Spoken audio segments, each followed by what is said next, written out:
तर नमस्कार मित्रांनो. तर आज आम्ही मोठा व्हिडिओ बनवायला लागलोय बरं का. तर मोठा व्हिडिओ बनवायचं कारण एक असं आहे की तुमच्या सगळ्यांचा प्रश्न काय यायला लागला आम्हाला की आजी आजोबा वेगळं राहते का. तुमचं प्रश्न यायचं कारण बरोबर आहे, कारण तुम्हाला की वाटतंय तिथे एवढा मुलकाचा मोठा बंगला आहे आणि आजी आजोबा इथं कशी काय राहते ती पण तुम्हाला सगळ्यात मोठा पडलेला प्रश्न आहे. ती तुम्हाला पडलेला सगळ्यात मोठा प्रश्न आहे ती की तुमचं बरोबर आहे. कारण तुम्हाला की वाटणारच की म्हणजे तुमच्या ठिकाणी आम्ही जर असलो असतो तर आम्हाला पण वाटलं असतं की आजी आजोबा वेगळं राहते ती आणि ही निवांत तिकडं बंगल्यात राहते ती. तर त्याचं कारण एक असं आहे की एक दिवस काय झालं, आपली डाळिंब छाटायला गडी होतं. मग डाळिंब छाटताना आम्ही तिथं मी गाड्यांपाशी थांबलेलो आणि बाबा मोहळा गेलते एक काम होतं म्हणून. ना आमचं खाली आंब्याखाली जरा निवांत बसलेलं, गडी बाया होते तिकडं म्हणून आंब्याखाली थांबलेलं. आणि मग काय केलं परत मी गाड्यांपाशी एक दीडच्या किंवा किती टायमिंग होता ना, हां, एक दीड ते दोनच्या टायमिंगमध्ये नाना आलं माझ्यापाशी की म्हणलं मला पशा म्हणते तर लाडा नाना की पशा मी मोहळानं जाऊन येतो जरा काम आहे असं म्हणलं आणि गेलं. आणि घरी आलं तिथनं मी रानातच आणि बाबा मोहोळमध्ये आम्हालाही काय माहिती नाही. आलो मोहोळनं जाऊन म्हणलं थांबतो इथं. मला वाटलं जातील गावात किंवा मोहोळमध्ये झाडे ती कटिंग करून येतील. मग परत काय झालं, घरी आलं दीदीला पण विचारलं मी, दीदी जाऊन येतो. दीदीला सांगितलं गावातनं जाऊन येतो कटिंग करून म्हणून, कारण दीदी मोहोळा म्हणल्यावर दीदी पाठवायची नाही, त्यामुळं दीदीला म्हणलं गावातनं जाऊन येतो. मग असं दुपारचा टायमिंग होता. दुपारच्या टायमिंगला काय झालं, मग नाना घरनं आपली लोणा आहे नानाची, नानाला गाडी घेतली तर ती लोणा घेऊन नाना चाललं मोहोळा. तर नाना मोहोळा चालल्यावर तुम्हाला म्हणजे कसं गेला काय काय ते सगळं सांगा. बघायला गेलतो ते आपल्या जरा मोठ्या आवाजात बोला. नाताना दुकान चालवा घेतलंय म्हणलं आता बघावं, पण दुकान बघावं म्हणलं दाढी कटिंग करून यावं मावळणं. गावात काय नंबर लागला नाही म्हणलं आता कोण जावं मोहळा म्हणलं. गेलो ते कोर्टाच्या अलीकडे ते खड्डा नाही का, त्या खड्ड्यातच नीट पडलो मी बघायला. दुकानात जायचं ते असं नीट ते खड्ड्यातच उजवा पाय गेला खड्ड्यातच. तर काय तरी मोडणं पूर्ण मोठं लाटणं 2 ऑपरेशन झालेली. आणि काय झालं, नाना इथनं दुपारी तिकडे निघलं घराचे पायरे चढता येत नाही म्हणून मी इथं राहिलेलो आहे. आणि काय झालं, नाना इथनं हल्लं मोहळा दाढी कटिंग करायला म्हणून गेलं. आणि काय केलं तिथं दुकानाचं असं गाळ्या यायचं आणि तिथं खालचा एक मजला आहे आणि वर एक मजला आहे. पण त्या जी मजला आहे का वरच्या साईडला त्या मजल्यापाशी जायला असं इथं मजला आहे, इकडून वळून जायला वाट आहे. आणि इथं मध्ये जे आहे का त्यांचं काय तर वादामुळं तिथं असा खड्डा आहे. मग काय झालं, नाना असं वळून जायचं ती गाडी नानानं तिथं पार्किंगला लावली आणि नाना सरळच गाडी लावलं आणि चालत म्हणजे आता नातानं दुकान घेतलंय म्हणल्यावर जरा आनंदात माणूस इकडं तिकडं बघत नाना चाललेलं आपलं सरळ दुकानात. मग काय झालं, सरळ जाताना ती असा खड्डा आहे, त्या खड्ड्यात नानाचा एक कुठला पाय गेला नाना, हां उजवा पाय गेला. ती नानाचा बॅलन्स पूर्ण झाला आणि खड्डा पण, आणि त्या खड्ड्यात नानाचा तोल गेला की नानाला काय बॅलन्स आवरला नाही म्हणजे नाना चांगलं ती लय मोठा खडा. आणि त्या काय झाले, वर मजला असल्यामुळं खालच्या की मजलेला समोर जागा असा म्हणून त्यांनी परश्याती तिथे केलेल्या आहेत, म्हणजे खाली परश्याती टाकलेल्या आहेत.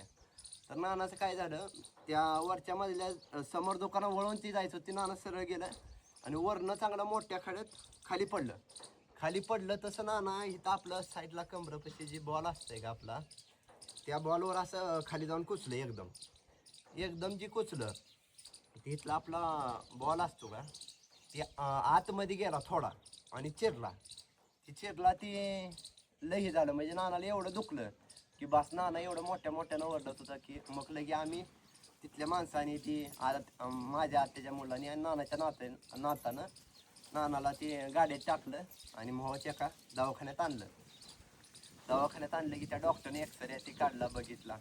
ती काय म्हणली आपल्या इथं काही हे हाडं म्हणजे जुळत नाही, आपल्या इथं लय म्हणजे जास्त लागलेलं आहे म्हणल्यावर ती म्हणजे सोलापूरला घेऊन जावं.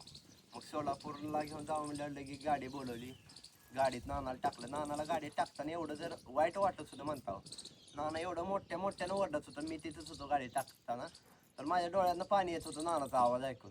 म्हणजे एवढं दुखत होतं. म्हणजे आपलं कसं थोडं जरी खरचटलं तर लय दुखतं. पण नानाचं एकदम हाड आपलं चुरा झाला आतमध्ये जाऊन, म्हटल्यावर लय खतरनाक दुखणार.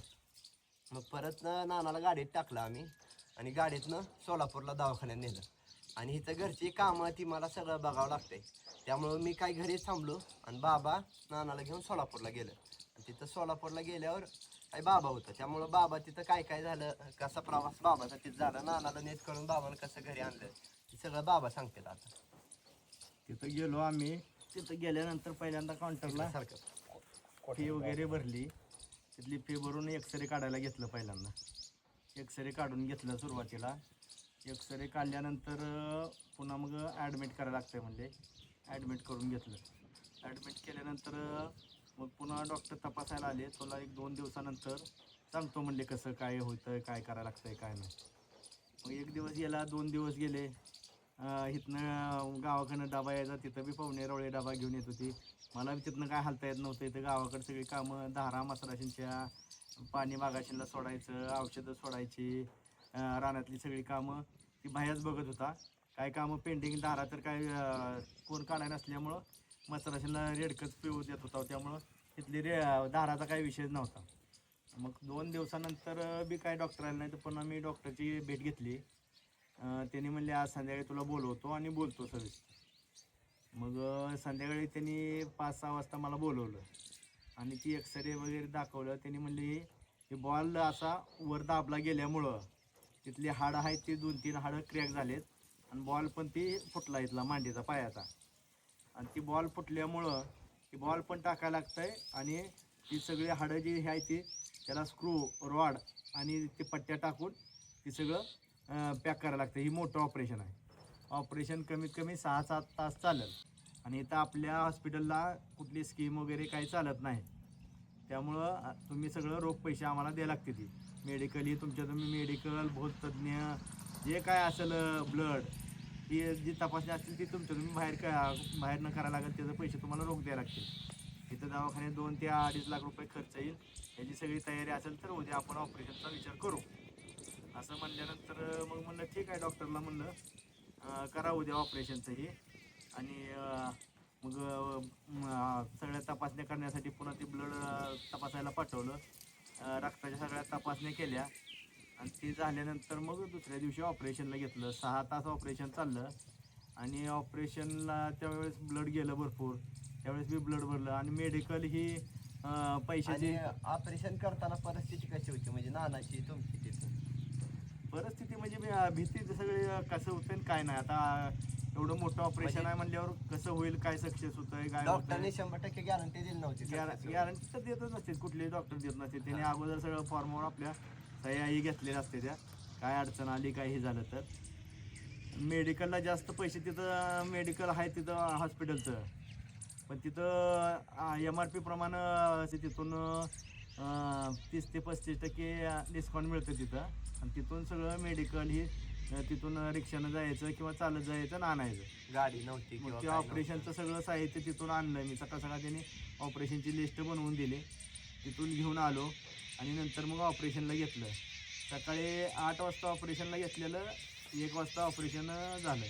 1 वाजता झाल्यानंतर मग पुन्हा डायरेक्ट काय ह्याच्यात आणलं नाही त्यांनी रूममध्ये. 2 दिवस ICUमध्ये ठेवून म्हणले आपण. कमी जास्त ब्लड वगैरे भरायला लागत होतं ना, ब्लडिंग जास्त झाल्यामुळं. मग 2 दिवस तिथं ICUमध्येच ठेवलं त्याने आणि 2 दिवसानंतर मग वार्डात रूममध्ये शिफ्ट केलं त्याने तिथून. आणि तिथून मग पुन्हा मी तिथं शिफ्ट केल्यानंतर बहीण वगैरे यायची. मग तिला बसवून मी मग गावाकडे एखादी चक्कर मारायला घेतलं, काय काय कमी जास्त बघायचं. पुन्हा लगेच जो तासाला लगेच जायचं कपडे वगैरे बदलून आंघोळ करून. असं 12 दिवस हॉस्पिटलमध्ये होतो. 12 दिवसानंतर मग पुन्हा डॉक्टरांनी पुन्हा एकदा एक्सरे काढला आणि मग पुन्हा डिस्चार्ज दिला. मग डिस्चार्ज दिल्यानंतर बी बिल भरायच्या वेळेस लई तारांबळ झाली. काय तर कमी करतेली, काय तर कमी करतेली. मेन जे डॉक्टर होते ते गेले बाहेर व्हिजिटला आणि त्यामुळं त्यांनी काय फोनवर पण बोलत नव्हते, काय कमी पण करत नव्हते. सगळं पैसे भरल्याशिवाय त्यांनी काय तिथून सोडलंच नाही. तिथून डिस्चार्जच दिला नाही. तरी आम्हाला इथं यायला, घरी यायला 8:30-9 वाजले. 8:30-9 वाजता मग संध्याकाळी रात्री इथं घरी आलो. आणि बाबा घरी घेऊन आलं बरं का. पण नानाला यायच्या दिवशी नेमकंच म्हणजे अगोदर की बाबानं गडबडीत असल्यामुळं बाबानं सांगितलं नाही की डॉक्टरनं काय सांगितलं की खाली झोपू दे ना खाटावर किंवा आपलं बेडवर पण नाही म्हणजे खाटावर किंवा बाजावर काय एवढं व्यवस्थित झोपायचं नाही त्यामुळे खाटावर झोपायला लावलं डॉक्टरनं. काय आपल्याकडे खाट होता पण ते डाळिंबीचं नेट लावून त्या खाटावर ठेवल्यामुळं नानाला झोपाय खाट नव्हता. पण बाबाच्या गडबडीत तिथं काही लक्षात आलं नाही म्हणजे खट आणाय सांगावं की काय. पटकन इथनं शेजारीच्या जाऊन खाट आणला मी धुला स्वच्छ इथं आणून आतमध्ये ठेवला. त्यावर तात्पुरती आपल्या बेडवरती आणून गादी काढून इथं खाटावर आणून ठेवली त्या घरात. तर इथं आले की नानाला गाडीतनं उतरवताना ही परिस्थिती लई होती बरं का. नानाला गाडीतनं उतरवलं आणि घरात हे केलं आणि तेव्हापासनं जी आजीनं नानाला म्हणजे काय काय केलं किती नाना सेवा केली आजीनं किंवा मी किंवा मम्मीने आमच्या घरातल्या सगळ्याच माणसांनी सेवा केली बरं का नानाला. तर आजी तू सांग काय काय म्हणजे आणल्या कशी आपदा होती काय. आणलेले आपदा होती चालता येत नव्हतं दुखायचं लय सारखं दुखत होतं सगळ्याने खायला आणायचं खा म्हणायचं घालायचं म्हणजे आल्याला जेवण दिलंय जात आले जेवू बी वाटत नव्हतं दुखत होतं लय. सगळेजण खायला लावत होती बहिड्या पण दीदी पण बाबा मी असं म्हणजे लय दिवस ती आमचं हालात गेले तर आणि तिकडं आम्हाला ह्यांना चढता येत नव्हतं करा येत नव्हतं. मग मी म्हणलं हिथंच आपलं होतं इथं संडास लेगवीला जाय येतंय संडास लेगवीला कुठं पण बसता आणि येतंय. नानाला कसं ऑपरेशन झाल्यामुळे तुम्हाला तर माहिती आता खाली गे आपल्याला काय बसा येत नाही. तर नाना आपलं हाय बंगला तिथं तुमचं सर्वांचं म्हणणं काय आलं की नानाला इकडं नाना आजीला तुम्ही सेपरेट ठेवलंय बंगला आहे. तर हे असं सगळं हे झाल्यामुळं तिथनं आपल्या घरात जाताना पोरशे म्हणून जाताना पायऱ्या येत्या 1-4 मग ती पायऱ्या चढून नानान कसं जायचं घरात.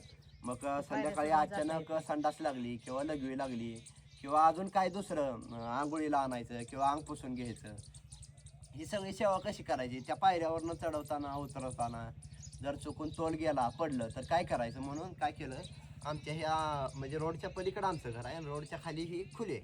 मग ह्या खोलीत काय आपली बहीण राहत होती म्हणजे माझी बहीण राहत होती पहिली ती काय कारणास्तव मोहोळला गेली राहायला. मग ही खोली मोकळीच होती आणि त्याने ती इथं राहत होती त्यामुळं खोली पण एकदम 1 नंबर चांगली बनवलेली. मग नाना आजीला ठेवायचं कुठे हे लय मोठा प्रश्न पडलेला. मग तिथे घरात काय आपल्याला नाना आजी जायला येत नव्हती त्यामुळं आणलं इकडं घरात नानाला इथं ठेवलंय.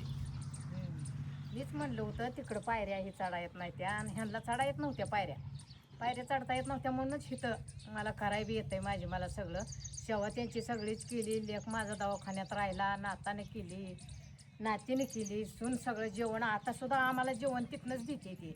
आणि तुमचा सगळ्यात मोठा म्हणजे तुमचा ती गैरसमज झालाय किंवा तुमच्या जागेला आम्ही जर असलो असतो तरी आमचा गैरसमज झाला असता की ही एवढं आयुष्यामध्ये तिकडं राहते ती ना आजी आजोबाला सेपरेट ठेवलंय. तर ती ऑपरेशन की नानाचं लय मोठं होतं तर किती टाक्यात ऑपरेशन होतं बाबा. 2 ऑपरेशन आहे ती मोठी 40% ऑपरेशन आहे 20-20 टाक्याची 2 ऑपरेशन आहे 20 टाक्याची 2 इथं ऑपरेशन बी आहे आणि इथं असं इथं बी आहे हा. ऑपरेशन. एवढं आणि मोठं त्यामुळं आम्हाला वेगळं कधीच ती ठेवत नाही. ते आम्ही राहतो म्हणलं तर आमचा लेक बी ठेवत नाही आमचा नातू बी नात बी आणि सून बी कोणच ठेवत नाही ते आम्हाला वेगळं. आणि सगळ्यात मोठा विषय म्हणजे ती तुम्हाला गैरसमज झालेला आहे त्यासाठी आम्ही व्हिडिओ बनवला आहे.